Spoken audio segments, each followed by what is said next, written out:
Hello all, and thank you for listening to another video of Mr. Laxton talking through these Algebra 2 notes. Today we're focusing on 10.6, and we're going to break 10.6 into two sections. So we're going to do 10.6a today. And this is looking at conic sections. So we've learned and talked about all the different types of conics. We've talked about parabolas, circles, ellipses, and hyperbolas. And now we're going to look at them. Hey, what happens if they're not centered at the origin?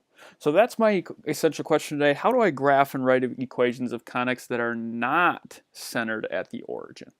Okay, so like I said, we've talked about all these guys. Now we're going to move them around a bit. Circles that aren't centered at 0, 0, now they might be centered at 2, 4 or something like that. Okay, and notice here is that in the following equations, the point HK is the vertex of the parabola, the center of other conics. All right, so H comma K. This is going to be huge today, HK.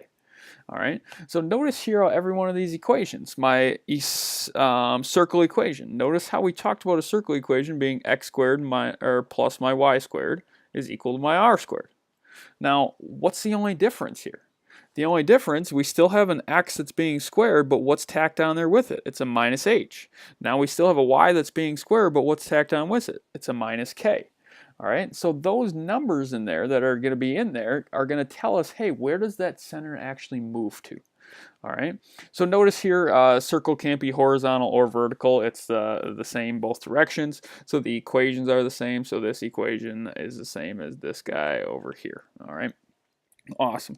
So now notice here my parabola, or a horizontal parabola, or a parabola that opens up either left or right. So let's say this guy opens up to the right. It's got a y squared equation. Okay, remember how it was y squared equals 4px? All right, now let's notice, what's the only difference? We have a minus k that's with my y, and we have a minus h that's with my x.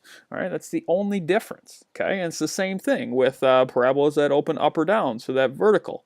All right, if I have an x squared, my x squared comes first. The x squared equals 4py. Now the only difference is that I tack on a minus h and a minus k with my x and my y respectively. Okay, notice here my equation for an ellipse. The same deal. So my equation for an ellipse is x squared over a squared plus y squared over b squared is equal to 1. Notice what's the only difference? I tack on a minus h, I tack on a minus k with my x, and my y. Excuse me. Okay. Notice here for vertical, it's just the same thing. It's now just my b and my a. Just switch around here. And then for my hyperbola that we just talked about in section 10.5, my last conic, it's the same thing. It's tack on a minus h and a minus k in there with the x and the y. All right, so that's really going to be the only difference, and we're going to look about how this changes my graphs and how this changes some things that we know. Okay, so now let's jump into these examples number 1 and 2, and I apologize, I don't know where my good solid graphs went. You guys have them on there for you, but I don't. We're going to do our best with what we got. So now equations, we have to find out, hey, is this a circle, a hyperbola, or an ellipse? Okay, so this one right here is a circle. All right, you can kind of look up, see that, hey, this is kind of the same format as these guys up here. But now I have to go through and say, hey, what is my h and what is my k? I have to find what is the center of this circle. All right, so notice here my h and my k. Your h always goes with your x, and it's always the opposite of what it looks like. And the k is also the opposite of what it looks like. So my h here is positive 1 because it's the opposite of what it looks like, and my k is negative 3. Okay, so now 1, negative 3 is my center of my circle. Okay, so I go to the point 1, negative 3, that is, if I go over 1, down 3, 1, 2, 3 is right here. All right, so that's my new center. Okay, but now I still have to say, hey, how big is this circle? And I know that, again, I know that my r squared is equal to 9, so I know that my r is equal to 3. That's nothing changes there. Okay, so now I go over 1, 2, 3, so there's a point right there. I go over 1, 2, 3, so there's a point right there. And I go down 3, 1, 2, 3. There's a point right there, and I go up 3, so there should be a point right on that x-axis there. So now I connect this guy, make my circle, and notice my line didn't get quite down to that point, but you guys get the gist. All right. Example number 2, what kind of a graph is this? So as I noticed, this looks like a parabola. All right, it looks like the equation that we have up here for my parabola. And now I have to ask myself, is this parabola going to open up, down, left, or right? Okay, so my x being squared, so my x is being squared, so that tells me that it's either up or down. Okay, so there's nothing changes here. All right, so this parabola, it's either up or down, and this -4 tells me that it is down. All right, so here we go. Now I have to find, I know that it's a parabola that opens down, so now I have to find my h and my k, my center. So I know that my h always goes with your x, so that's -2, and my k goes with my y, which is 3. So -2, 3 is my new, excuse me for this one, it is my vertex. All right, so this is my vertex. So where is -2, 3? I go 1, 2, and I go down 3, 1, 2, 3. So there is -2. Oh, excuse me, this is +3. Oh, wow, Mr. Laxton. So -2, 3, so that's +3. 1, 2, 3. So -2, 3 is right there. And I know that is a parabola that opens down, so you can just sketch the best you can in there, and I'm okay with that. Parabola that opens down. All right, so hopefully that shouldn't be too bad. It's graphing those circles, those parabolas, just the same way that we've been doing before, but now the center changes around a little bit with that h and the k. All right, so now a couple examples as we look to the back page here, example number 3 and example number 4. We have to write an equation of this parabola. So before, on the front part of this note sheet, they said, hey, here's an equation, now graph it. So now here they're giving you some information about the graph, and then we have to write that into an equation. Okay. So now for example number 3, we look here and it says the parabola has a vertex of 3, 2 and a focus of 4, 2. So I'm just going to kind of just draw a quick sketch like it says right here. So 3, 2, so that's my vertex. I'm just going to put a V above that to kind of remind myself. And this is 4, 2 is my focus. All right, so then now those two things tell me which way does this parabola open.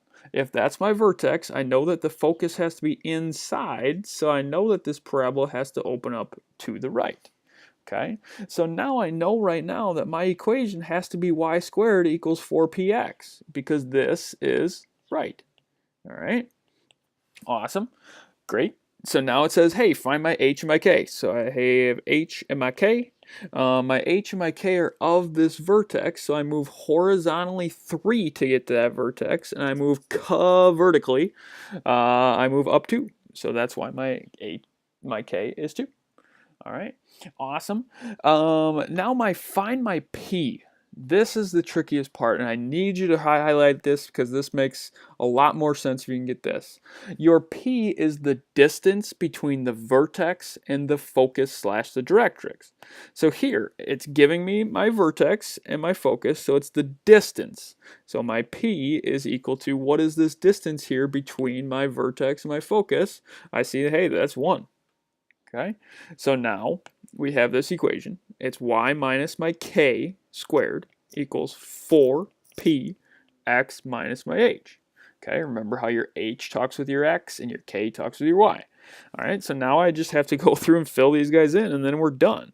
So I have y minus my k, which is 2, squared, is equal to 4 times my p, which is 1, and then my x minus my h, which is 3.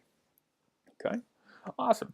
So now here I can just take that and multiply that 4 times 1. So I have y minus 2 squared is equal to 4x minus 3. All right. Awesome. Okay. So you can kind of go back and check yourself. Remember how this changes to make your k. So my k should be 2 and my h should be 3, which is what we had. All right. And this guy is a y squared and this is positive, so it should open up to the right, which we do. Okay. So you can kind of go back and check, do all these things kind of check out make sense? All right, do they make sense? Hopefully you don't have an x squared equation, because the x squared equation opens up and down and different things like that. All right, so now we go on to the next one, which is a little bit easier, I think. It says, given a circle with a center at 4, 2. So where is 4, 2? So I go over 4, up 2. All right, and it has a radius of 4. So I go right 4, I go left 4, I go up 4, and I go down 4.